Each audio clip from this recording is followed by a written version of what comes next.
Estamos direto da Casa de Leitura do Legislativo Caxiense para mais uma edição do Café com Letras. E hoje recebemos as professoras Sônia Storck Frias e Suzana Storck, elas que são servidoras do Arquivo Municipal aqui de Caxias do Sul e que organizaram a obra O Instante e o Tempo, a fotografia em Caxias do Sul de 1885 a 1990. Professoras, é um prazer tê-las conosco. Bom, obrigado, Fábio, pela oportunidade. A gente também agradece assim, essa oportunidade de divulgar o nosso trabalho. E, Suzana? Eu também agradeço, essa oportunidade e espero que o nosso bate-papo seja interessante. O livro foi lançado recentemente numa atividade lá nos pavilhões da Festa da Uva recém-encerrada aqui no nosso município de Caxias do Sul. E vocês brindaram o público com esse material incrível. Nós temos aqui, dando conta, há mais de 70 anos de história da fotografia em Caxias do Sul e que muitos desconhecem até que em tempos tão remotos em Caxias do Sul já eram produzidas muitas imagens do nosso contexto, da própria imigração, da colônia e depois do próprio processo de urbanização de Caxias do Sul. Então, eu gostaria que vocês, nesse primeiro momento, começassem contando o processo de pesquisa, o tempo que levou para produzir isso, e no decorrer do programa a nossa produção também vai mostrar as imagens do livro. Bom, esse trabalho começou já há mais de 30 anos. Ele começou em 1980, mais ou menos, quando a direção do Museu Municipal, o arquivo era anexo ao Museu Municipal, a direção do Museu Municipal, e a Liliana Henrich e o Juventino organizaram exposições de fotografias, ainda na época com originais, contando a história de famílias da cidade, que eram os primeiros doadores de fotografias ao Arquivo Histórico Municipal. Eram muitas doações e as famílias mais antigas participavam diretamente. Essas exposições se chamavam Família e Cidade. E graças a essa doação surgiram os boletins memória que divulgavam a história da cidade, boletins editados com pesquisa e textos da equipe do arquivo.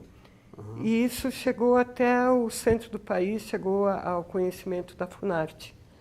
A Funarte, na época, tinha um projeto de resgate da história da fotografia no Rio Grande do Sul. E procurou o pessoal do museu, na época, seria o diretor, o Juventino Dalbó e a diretora do arquivo. Na época, não era uma diretora, uma vez que o arquivo era afeto ao museu, era a coordenadora do arquivo, era a Liliana, e propuseram um trabalho de resgate da história da fotografia. Ela que tem um artigo de introdução aqui. Por isso que justamente porque ela acompanhou o início desse trabalho. Uhum. E com essa parceria, a Funarte ofereceu uma parceria de resgate da história dos fotógrafos de Caxias e regiões. Em troca, eles dariam o suporte para a preservação das imagens fotográficas, a instalação de um laboratório fotográfico para a reprodução das fotografias antigas, para preservar as originais, todo um conhecimento de preservação desse suporte de pesquisa, Isso resultou no projeto Resgatando Velhas Imagens. Essa parceria com a Funarte durou até mais ou menos o governo Collor, que daí a Funarte... No início dos anos 90. No início, exatamente. Você retomou que tinha iniciado lá por volta de 82, 83. O resgate de fotografia começou antes, o projeto com a Funarte começou em 82. Uhum. E a partir desse projeto começou o levantamento de pesquisa sobre a história desses fotógrafos. O arquivo já tinha elencado os mais antigos, como Giovanni Battista Serafini, Umberto Zanella, são italianos, o Postali italiano, mas cada um vai ter uma história diferente aqui. O Postali chegou bebê e vai se tornar fotógrafo no Brasil. O Zanella, ele chegou, retornou para a Itália e voltou depois como fotógrafo. Nós estamos tratando aí, para situar as pessoas, a imigração italiana começa oficialmente, pelo menos no Rio Grande do Sul, em meados de 1875. 75. Então nós temos aí a primeira leva de imigrantes genuinamente italianos, né? Sim, então vamos só explicar. Eu vou tentar. Então, isso não significa que antes dessa data não tenha passado fotógrafos ou existido fotógrafos antes de 1875 em Caxias. Claro. Eu digo que é uma data marco, né? Que é uma data marca no comemora sentido... o início da imigração italiana. Agora não. pode ter acontecido, evidentemente, pessoas antes, depois. Não, a data que a gente escolheu é que, a partir dessa data, a gente tem documentos que comprovam a presença desses fotógrafos. Claro. Pode ser que apareçam outras fotografias de fotógrafos que atuaram antes desse. Claro. Tem um fotógrafo que a gente cita aqui, que é o Carlos Mainieri, que tem fotografias antes do Jean Battista Serafini. Mas ele deve ter permanecido na cidade muito pouco tempo. A gente tem registro de entrada, fotografias com carimbo do estúdio dele. É uma das primeiras fotos que tem no livro, tá? Claro. Mas não se conseguiu não se conseguiu resgatar a história dele. Ao passo que o Giovanni Battista Serafini, que é um dos primeiros que é o primeiro que aparece aí. Eu estava folhando aqui anteriormente, lá na página 27, por aí, já começa a aparecer aqui, ó, os primeiros anúncios aqui, uma propaganda de uma relojoaria no jornal Cosmopolita. Esse era outro fotógrafo que a gente não conseguiu resgatar. Aqui o Giovanni Serafini, que a senhora citou. Que tem o Giovanni Battista. Ele chegou da Itália com 6 anos. Tá? A mãe dele era a famosa La Maestra, que deu o nome à barragem Maestra, né? Ela chegou viúva com 3 filhos, um permaneceu na Itália. Que é a produção de um velório. Então, ele vai se tornar fotógrafo no Brasil. Ele veio como criança e vai se tornar fotógrafo no Brasil. Provavelmente, o seu instrutor foi o Virgílio Calegari, um importante fotógrafo do Rio Grande do Sul, também italiano. Então, ele teria aprendido em Porto Alegre, uma vez que o tio dele era casado com o cunhado do tio dele era casado com uma irmã do Virgílio Calegari. O Virgílio Calegari é um dos grandes fotógrafos do Rio Grande do Sul. Então, ele teria aprendido com o Virgílio Calegari. A história dele é incrível. Ele fotografou em estúdio. Quer fazer pergunta? Desculpe. Eu ia engajar pelo seguinte, porque nesse primeiro momento nós temos aqui a professora Sônia, que ficou com a história dos fotógrafos, que vai nos trazendo um relato periodizado, e a professora Suzana, que organizou, digamos assim, o acervo fotográfico, ou que pelo menos coordenou esse processo. Nós temos aqui, eu vinha folheando e o pessoal está nos acompanhando com a reprodução da nossa equipe, nós temos uma série de retratos com muitas identificações, outros até que não são possíveis, como, por exemplo, uma menina aqui, um outro garoto num traje de passeio. Viu essas... E eu gostaria que a senhora colocasse também na mesma linha da professora Sônia, como é que foi o processo, primeiro, de cotejo dessas imagens e depois a posterior identificação, ainda que algumas não tenha sido possível, como vocês colocam aqui, não identificado, mas tem a data, quer dizer, toda a imagem tem um registro e um cotejo rigoroso nesse sentido. Então, a entrada desse acervo, desses vários fotógrafos, que são 25 fotógrafos que foram contemplados no livro, foi praticamente através de doação, né? E esse chamado, essa sensibilidade começa, como a Sônia falou, início dos anos 80, com os projetos Caxias, Sua Gente, Sua História, o outro projeto que tu falou, o Família e Cidade. Família e Cidade 1, que teve 2 versões, teve a 1 e a 2. E depois entra a Funarte, e a Funarte entra porque começa a vir muitas doações e nós não sabíamos como tratar esse acervo, ter um tratamento técnico, né, de guarda e de preservação e posterior acesso. Então, como é que essas imagens entraram? Basicamente através de doação, chamamos as famílias, essas famílias identificavam as fotos. Vocês já fizeram um mapeamento prévio, então, de quem eram os fotógrafos. Aí, paralelamente isso, começaram, então, a identificar as famílias, foi isso? Não assim. Eu acho que não foi assim. Caxias, sua gente e sua história, família e Cidade 1 e 2, eram fotos. Não estava, assim, com foco muito no fotógrafo. O fotógrafo começa... Eu não estava trabalhando na época, que começa em 87. Ok, mas eu queria entender como é que vocês chegam à conclusão de quem são os fotógrafos e de quem são as famílias. Para vocês conseguirem fazer a coleta das fotografias, precisa haver um mapeamento prévio disso. Não, a gente mapeou as famílias, tá? Essas famílias começaram a doar. Nessas doações, vinha fotografias de vários fotógrafos. Entende? Misturadas. Vinha fotografias do Serafini, do Giovanni Battista, do Calegari, do Zanella, do Jeremia, enfim, vinha, né? E o que vai dar a informação acerca da existência de tantos fotógrafos é a própria fotografia, uma vez que aparece o nome do estúdio, a autoria. E a partir... E aí vocês começaram a ver que haveria a possibilidade, então, de fazer uma apresentação a partir dos fotógrafos exatamente. E não só das famílias. As famílias, a gente não tinha esse objetivo ainda do resgate da história da fotografia. Era o resgate da história dessas famílias, né? Que a história dessas famílias, por sua vez, estava registrada também em imagens. Claro. Entende?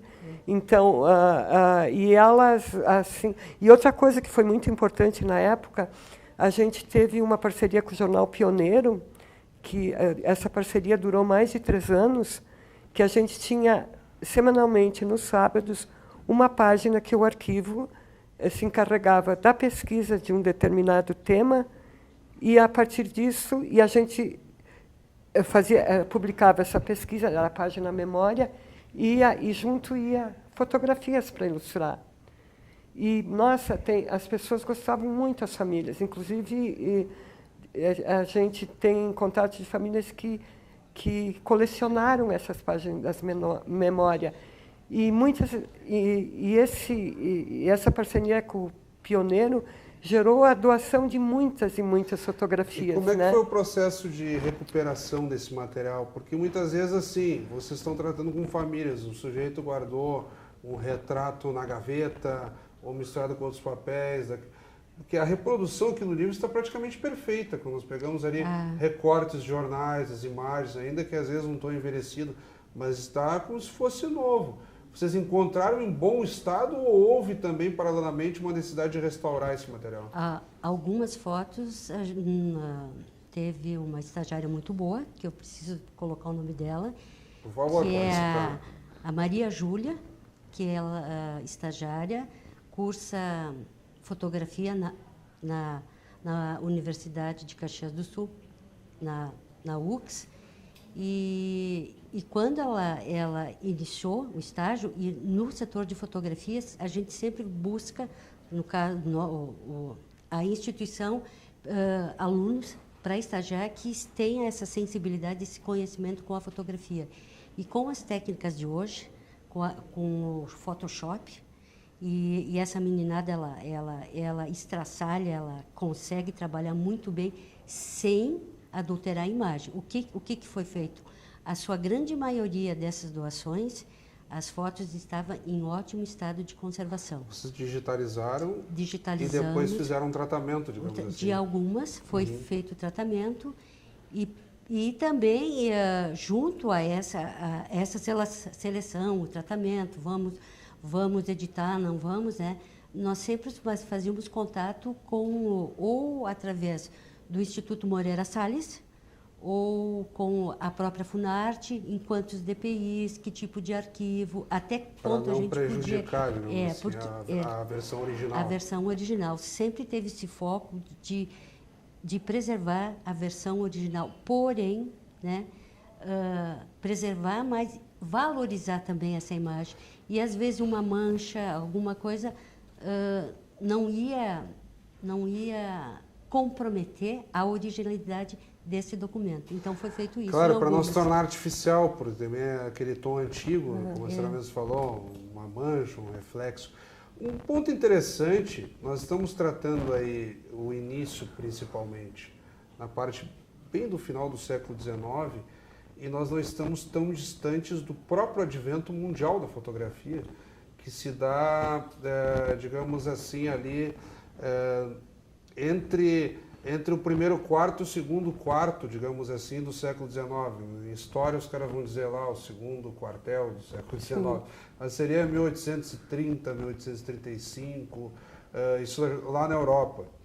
E já no Brasil, num raio de 50 anos depois, nós temos aqui um fluxo migratório. Caxias do Sul ainda não é um espaço tão desenvolvido e nós já temos esses personagens com máquina fotográfica. Como é que foi o acesso deles ao próprio equipamento? É sabido, por exemplo, que o Dom Pedro II, o imperador daquela época, era um grande aficionado por fotografia e colecionava imagens e máquinas, mas daí ao imigrante ter as suas máquinas e já reproduzir o cotidiano, como é que nessa apuração vocês verificaram isso? Esse acesso, digamos, até prematuro a um equipamento de última geração para a época. Imagina o sujeito tem uma máquina fotográfica. Hoje o sujeito fotográfico com celular, mas naquela época é fantástico, realmente. Não só em termos de técnica, mas como em termos de estética. Exatamente. Se a gente vê pelos retratos, né, a composição da pose, o cenário, é bem os valores que tinha nesse período. O que a gente pode dizer quer dizer, Caxias ela está atualizada com o que se produzia no centro do país e também no mundo. Aí está. Fantástico. E também, ao lado, além disso, esses fotógrafos não só fizeram os retratos, como testemunharam os primórdios da colonização. Tá? E imagina aquele equipamento, né? Aquelas máquinas pesadas, negativos de vidro, levavam um laboratório, viajando a cavalo, que nem o Giovanni Battista Serafini e o Moscani, são as primeiras imagens, os primórdios da colonização de toda a colônia italiana. Garibaldi, Caxias, Bento, né? De toda. Então, eles iam a cavalo levando todo esse material pesado, né? Bom, o que a gente pode dizer? Que nem eu estava falando do Giovanni Battista, ele chegou aqui com 6 anos. O contato dele provavelmente tenha sido com o Virgílio Calegari.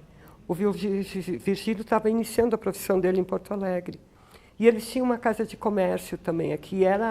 E a família o tio dele, né, o irmão dele, o Antônio também, né, eram aficionados por novidade.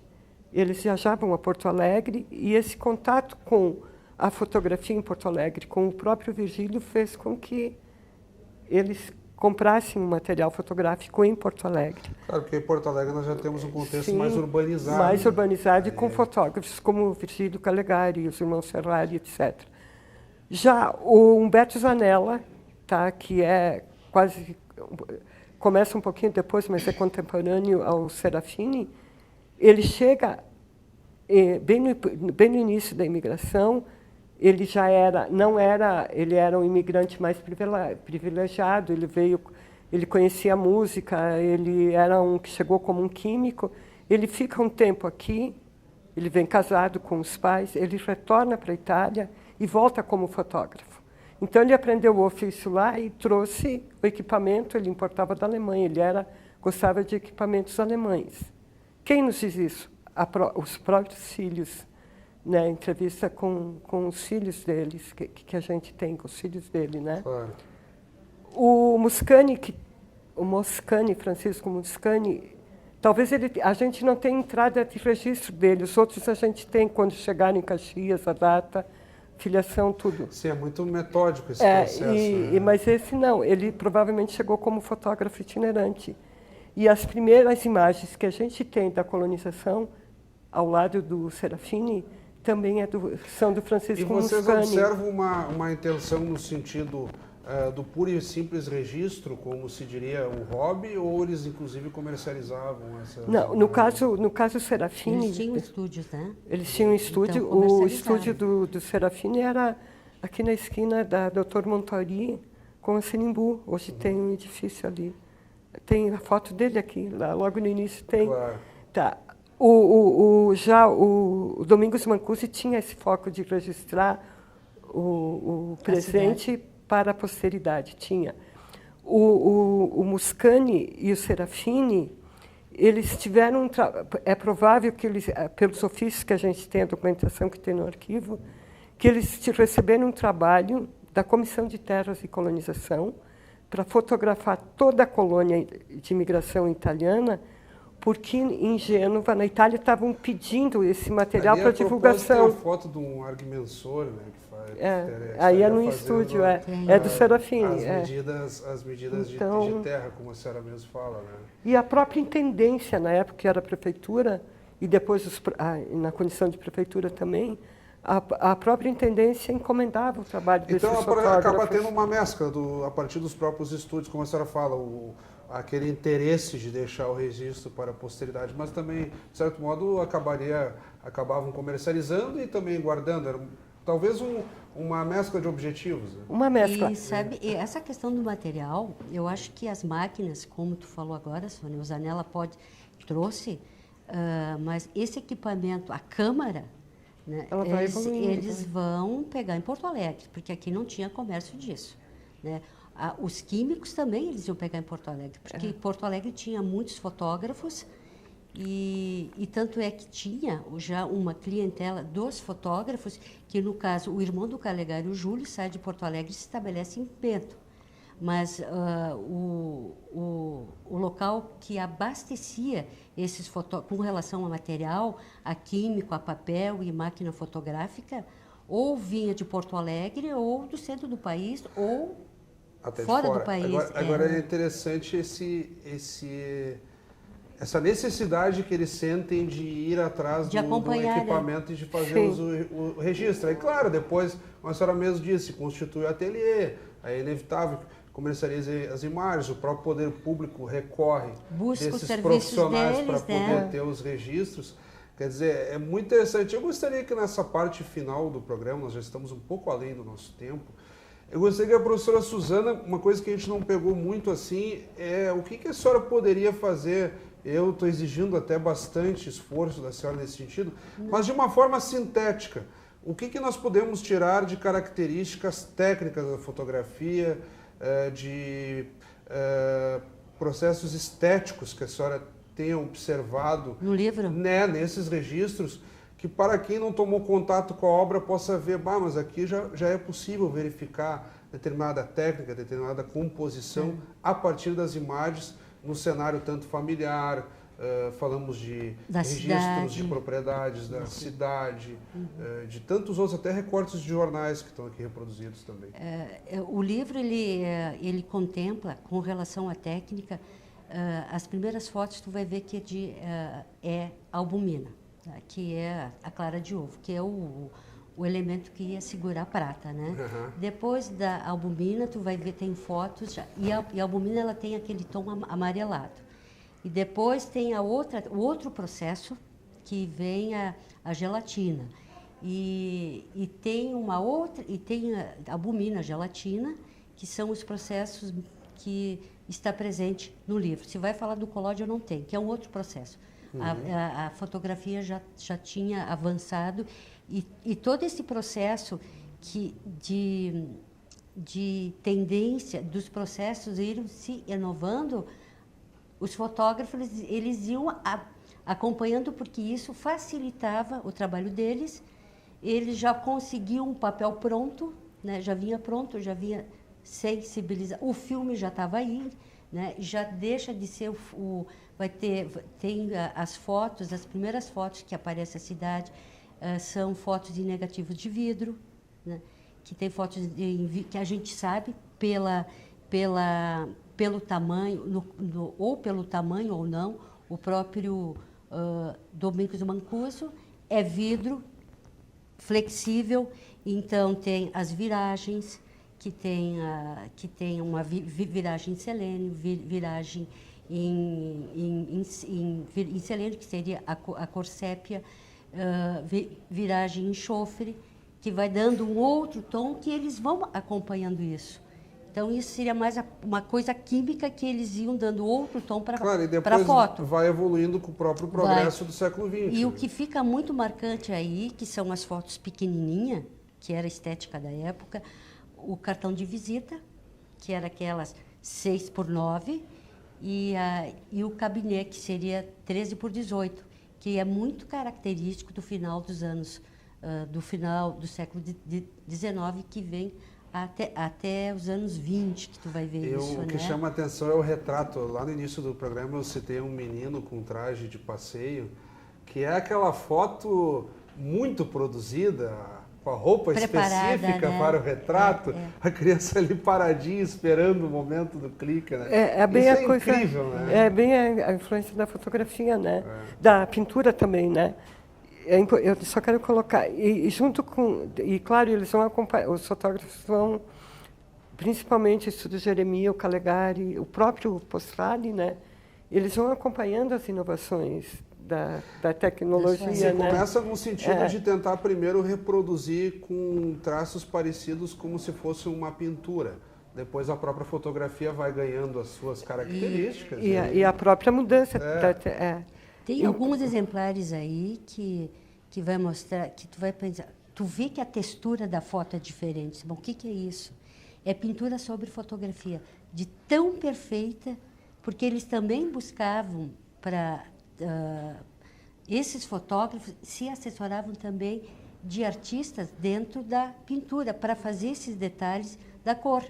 Né? Aqui em Caxias, a maior parte deles eram dos fotógrafos que usaram a fotopintura, tá? Eles próprios, o Jeremias utilizou, que nem o Jeremias tinha o Ari Cavalcante, que era funcionário, que ele fazia a fotopintura quase que exclusivamente.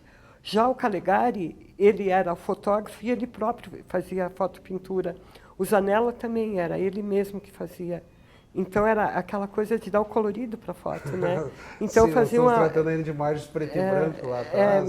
Mas eles tinham, e assim com uma maestria, né? Principalmente o Calegari.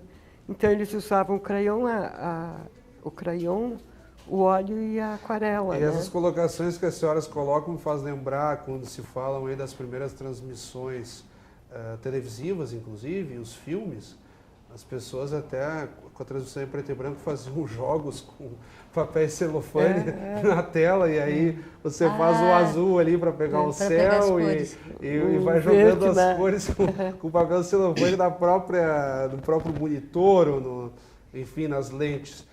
Eu poderia ficar horas aqui, até nós abrimos uma exceção de esticar um pouco o programa, porque são duas entrevistadas, o assunto é muito palpitante. Eu, como jornalista, me senti muito contemplado com pontos que eu até então desconhecia aqui. A Liliana Henrich, que é historiadora aqui da Secretaria da Cultura, no início do livro, ela faz uma introdução ali contextualizando historicamente a época, com alguns conceitos da própria fotografia. Até ali eu conhecia, mas depois vai pegando as histórias específicas dos pintores e esse cotejo extremamente minucioso que vocês fazem da técnica da época, a história, como é que chegou determinado pintor, aonde que ele recorria para os equipamentos, para produzir imagem, comercializava, não comercializava, era para guardar. Eu achei muito legal e quero agradecer imensamente a vocês, até pelo esforço que vocês fizeram no sentido da própria síntese aqui no decorrer do nosso bate-papo. Então, de forma bem breve, eu peço que vocês se despeçam e façam as suas considerações, digamos assim. Para lembrar que nós falamos muito dos fotógrafos do final do século XIX, XX, 30, mas vai até 60. Claro. E aí entra o Belks, entra o Pastore, entra o Macanhã, que já começa o processo colorido, já com impressão mais moderna, né? Que vocês estavam basicamente progredindo até aqui. Tem 25 fotógrafos que são recortes que nós procuramos mostrar algumas fotos e através dessas fotos e do texto mostrar a estética dele e aonde que estava a clientela dele para ele sobreviver do trabalho dele, que era a fotografia, tá? Que vai até o José Macanhã e a Hilda Macanhã. que aí já começa um novo processo, que vem o colorido, isso fica para uma próxima pesquisa, quando eu interrompi edição, vocês, né? A senhora já estava chegando na parte final do livro, então acho que agora a senhora conseguiu complementar e fica a provocação para que vocês deem conta do que vem depois de 1960, numa próxima publicação, numa próxima pesquisa, e que sem dúvida já fica o convite para que vocês retornem aqui. Professora Sônia. Não, até ele já vai, né? Porque o Jeremias, por exemplo, começou em 1912 e o estudo só fechou em 1992. A gente fez... 97, Sônia. 97. A gente fez esse acompanhamento. Já ficou, então, um engate ali para o Macanhã também vem, continua, claro, né, com os filhos. Bom, eu só quero, assim, agradecer a todas as pessoas que colaboraram com esse fotógrafo, seja através dos doadores de fotografia, e também pelas todas as pessoas que nós entrevistamos, né, que contaram a história desses fotógrafos. Para que as pessoas entendam, o núcleo da pesquisa de vocês se baseia basicamente na história oral, né? Na história oral. Relatos. O resgate da vida e obra, além da fotografia, o resgate da vida basicamente são as entrevistas que as pessoas cederam ao arquivo histórico, que seriam fotógrafos profissionais que trabalharam em estúdios fotográficos, os familiares dos fotógrafos, os familiares, eu digo, esposa, filhos, né? Sem essa colaboração, esse livro com certeza não sairia. Então, mais uma vez, muito obrigado a vocês mesmo, hein? Obrigada à Câmara, né, a ti, Fábio, por a gente estar aqui. Obrigada. Obrigada, viu, Fábio? E é uma satisfação, e como a Sônia disse, essa publicação ela foi possível porque foi feita com muitas mãos. Doadores, fotógrafos, familiares, pessoas que de uma forma ou de outra vinha lá, dava alguma informação, às vezes a informação saía errada enfim, essa parceria, né? Então, muito obrigado mesmo. Nós acabamos de conversar com as professoras e servidoras do Arquivo Municipal aqui de Caxias do Sul, a professora Sônia Storck e a professora Sônia Storck Frias e a professora Suzane Storck. Que as duas são Storck, mas a professora Sônia no final do nome tem um Frias. Então, acho que está identificado, então, as duas professoras que nos falaram aqui, elas que organizaram o livro O Instante e o Tempo, a fotografia em Caxias do Sul de 1885 a 1960. Fica a dica para quem nos acompanha e, como sempre, convidamos a todos que também continuem sintonizados no nosso canal 16. Até o nosso próximo encontro.